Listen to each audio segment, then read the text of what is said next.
दोस्तों कितनी बार ऐसा होता है कि बात करते करते हम कोई ना कोई मुहावरा बोल देते हैं, लेकिन आपने कभी सोचा है कि अगर इन्हीं मुहावरों को अगर हमें इंग्लिश में बोलना होता तो हम किस तरह से बोलते? Hello friends, I am Riyaz and you are watching my YouTube channel Riyaz English classes. Guys, इस वीडियो में मैं आपके साथ 15 ऐसे पॉपुलर इंडियन प्रोवर्ब शेयर करूंगा, इडियम्स जो आप डेली लाइफ में इस्तेमाल करते हैं, लेकिन अगर आपको यही इंग्लिश में बोलते हुए इस्तेमाल करने हो तो आप किस तरह से बोल सकते हैं। So make sure you watch this video till the end, and if you haven't subscribed my channel yet, then subscribe it right now and click on the bell icon so that you never miss any update from me. So let's begin.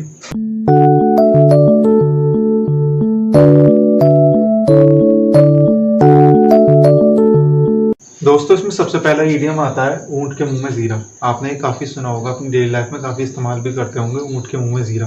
लेकिन आप जानते हैं इसको English में हम किस तरह से बोल सकते हैं? दोस्तों, इसको इंग्लिश में हम बोल सकते हैं drop in the ocean। ऊंट के मुंह में जीरा, a drop in the ocean। अगर आपको ये कहावत बोलनी हो ऊंट के मुंह में जीरा, तो इंग्लिश में आप इसको इस तरह से बोल सकते हैं, a drop in the ocean। आइए देखते हैं सेकंड इडियम कौन सी है। सेकंड इडियम है एक हाथ से ताली नहीं बजती। ये आपने काफ़ी इस्तेमाल की होगी, सुनी होगी, काफ़ी अपनी डेली लाइफ में आप इस्तेमाल करते हैं। एक हाथ से ताली नहीं बजती, इसको इंग्लिश में हम किस तरह से बोल सकते हैं? इसको इंग्लिश में हम इस तरह से बोल सकते हैं, it takes to make a quarrel. एक हाथ से ताली नहीं बजती, it takes to make a quarrel. तो अगर आपको ये कहावत कहीं भी बोलनी हो तो इंग्लिश में आप इसको इस तरह से बोल सकते हैं, it takes to make a quarrel. आइए देखते हैं तीसरा इडियम कौन सा है। तीसरा है एक गंदी मछली सारे तालाब को गंदा कर देती है। आपने काफी ये डेली लाइफ में सुना होगा, एक गंदी मछली सारे तालाब को गंदा कर देती है। इसको इंग्लिश में हम किस तरह से बोल सकते हैं? इसको हम इस तरह से बोल सकते हैं, A single sheep infects the whole flock।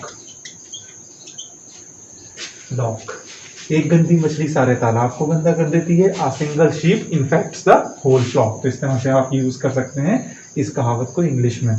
आइए देखते हैं फोर्थ इडियम कौन सी है। फोर्थ है ऊंची दुकान फीका पकवान। ये आपने काफी सुना होगा दोस्तों, तो इसको इंग्लिश में हम किस तरह से बोल सकते हैं? इसको आप इस तरह से बोल सकते हैं, मच किराए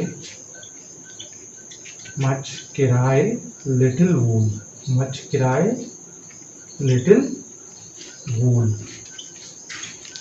ऊंची दुकान फीका पकवान, मच किराए लिटिल वूल।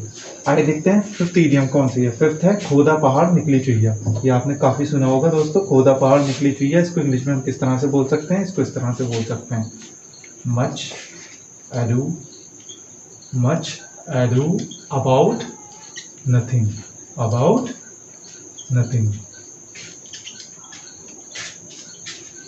खोदा पहाड़ निकली Chuiya, much ado about nothing. आइए देखते हैं सिक्स्थ कौन सी है। सिक्स्थ है चोर मौसेरे भाई। ये भी आप काफी पढ़ते और सुनते हैं और बोलते भी हैं काफी, चोर मौसेरे भाई। इसको इंग्लिश में हम किस तरह से बोल सकते हैं? इसको आप इस तरह से बोल सकते हैं, birds of a feather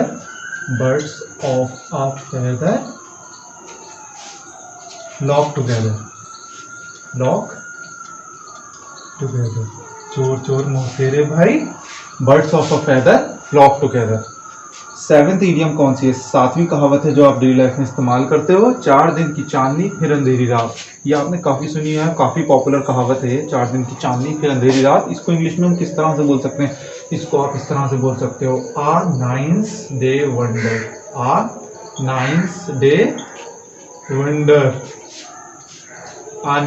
wonder। 4 दिन की चांदनी फिर अंधेरी रात, A nice day wonder। तो दोस्तों, कहीं भी अगर आपको ये कहावत दिखे, 4 दिन की चांदनी फिर अंधेरी रात, तो आप इंग्लिश में इसको इस तरह से बोल सकते हैं, A nice day wonder। आइए देखते हैं आठवीं कहावत कौन सी है। आठवीं है जिसकी लाठी उसकी भैंस। ये भी आपने काफी सुनी होगी, काफी पॉपुलर कहावत है, बचपन से सुनते आए ये कहावतों को हम। तो इसको इंग्लिश में हम किस तरह से बोल सकते हैं? इसको इंग्लिश में आप बोल सकते हैं इस कहावत को, माइट इज राइट। जिसकी लाठी उसकी भैंस, माइट इज राइट। नाइन्थ कहावत कौन सी है? जैसे को तैसा। ये तो बहुत पॉपुलर है, इसको आपने इंग्लिश में भी सुना होगा। इसको इंग्लिश में हम बोलते हैं tit for tat. Tit for tat, जैसे को तैसा, टिट फॉर टैट। 10वीं कहावत है जितने मुंह उतनी ही बातें। जितने मुंह उतनी ही बातें, इसको इंग्लिश में किस तरह से बोलते हैं? इसको हम इस तरह से बोलते हैं, so many man, so many man, so many minds, so many minds. जितने मुंह उतनी ही बातें, so many man, so many minds. आइए देखते हैं 11वीं कहावत कौन सी? 11वीं है डूबते को तिनके का सहारा। दोस्तों ये भी काफ़ी सुनी होगी आपने, डूबते को तिनके का सहारा। इसको इंग्लिश में हम किस तरह से बोल सकते हैं? इसको आप किस तरह से बोल सकते हैं? A drowning man, a drowning man, a drowning man catches at a straw, catches at a straw। डूबते को तिनके का सहारा, a drowning man catches at a straw। आइए देखते हैं 12वीं कहावत कौन सी है? 12वीं है जैसी करनी वैसी भरनी। इसको इंग्लिश में हम किस तरह से बोलते हैं? इसको आप इस तरह से बोलते हैं, as you sow, as you sow, so shall you reap, so shall you reap। इसको आप इस तरह से बोल सकते हैं कि जैसा बोगे वैसा काटोगे। तो इस तरह ही इसको हम यूज करते हैं, जैसी करनी वैसी बढ़नी, as you sow, so shall you reap। आइए देखते हैं 13वीं कहावत कौन सी है? 13वीं है तुम तो ईद के चांद हो गए। ये हम काफ़ी बोलते हैं ना, काफ़ी अगर हमारे दोस्त काफ़ी दिन में मिलते हैं हमसे तो हम बोल देते हैं उनसे मजाक मजाक में, तुम तो ईद के चांद हो गए। तो इसको इंग्लिश में हम किस तरह से बोल सकते हैं? आपको इसको इंग्लिश में कुछ इस तरह से बोल सकते हैं, तुम तो ईद के चांद हो गए। Your visits are, your visits are few and far between, few and far between।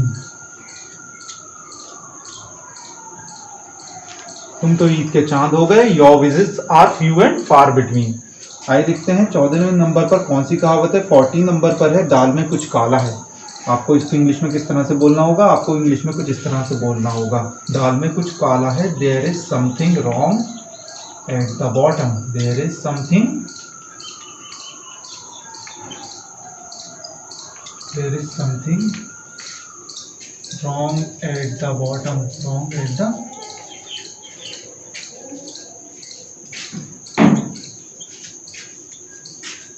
दाल में कुछ काला है, there is something wrong at the bottom। या फिर हम इसको इस तरह से बोलते हैं, there is something fishy। दोस्तों ये कहावत अगर आपको कहीं दिखे दाल में कुछ काला है तो आप इस तरह से इसको बोल सकते हैं। आइए देखते हैं 15वीं कहावत है। 15वीं और आखिरी कहावत कौन सी है? धोबी का कुत्ता घर का ना घाट का। इसको इंग्लिश में हम किस तरह से बोल सकते हैं? इसको आप इस तरह से बोल सकते हैं, rolling stone, rolling stone gathers, rolling stone gathers no moss. धोबी का कुत्ता घर का ना घाट का, rolling stone gathers no moss. 15वीं कहावत थी धोबी का कुत्ता घर का ना घाट का। इसको इंग्लिश में हम बोल सकते हैं रोलिंग स्टोन गैदर्स नो मास। तो दोस्तों ये थी वो 15 ऐसी कहावत जो काफ़ी पॉपुलर है इंडिया में, काफ़ी लोग इसको इस्तेमाल करते हैं। तो दोस्तों अगर आपको कभी इंग्लिश में इन कहावतों को इस्तेमाल करना होगा तो इस तरह से आप इंग्लिश में इनको बोल सकते हैं। तो दोस्तों मैं उम्मीद करता हूँ आपको वीडियो पसंद आई होगी, इन्फॉर्मेटिव लगी होगी। वीडियो अगर पसंद आई, इन्फॉर्मेटिव लगी हो तो वीडियो को लाइक कर देना, वीडियो को शेयर करना और ऐसी इन्फॉर्मेटिव वीडियोज़ के लिए चैनल को सब्सक्राइब कर देना। Thank you so much watching this video. Have a nice day, take care, bye.